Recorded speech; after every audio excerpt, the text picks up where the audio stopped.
Assalamualaikum warahmatullahi taala wabarakatuh. Selamat sejahtera, salam reformasi, salam perjuangan. Terima kasih kerana terus bersama dengan saya. Terima kasih kerana terus menyokong channel ini. Tuan-tuan, tolong share, tolong like, tolong subscribe.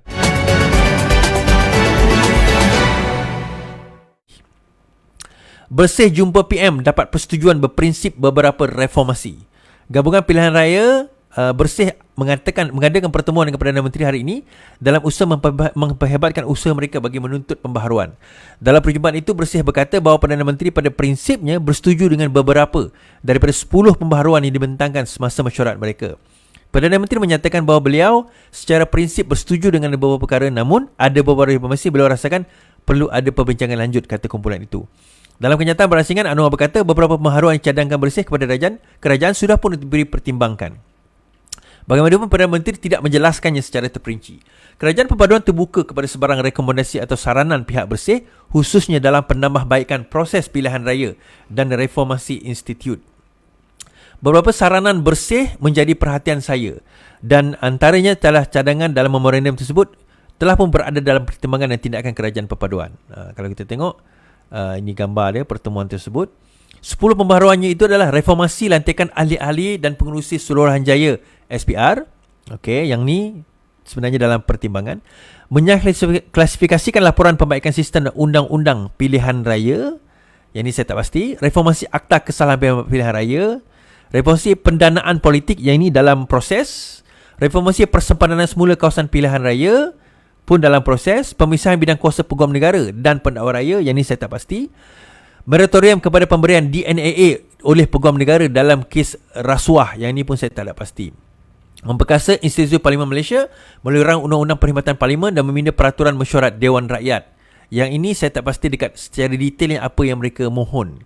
Mengubah Akta Penggal Tetap Parlimen, yang ini pun demi kelangsungan politik, ini pun dalam pemerhatian, dan pengubahan Akta Peruntukan Kawasan. Ini saya tak pasti ada dalam perbincangan atau tidak.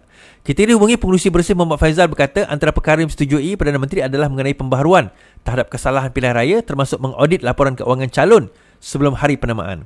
Pembaharuan lain disetujui termasuk mengasingkan peranan pendakwa raya dan peguam negara. Okey, yang ini disetujui lah melalui Akta Perkhidmatan Parlimen.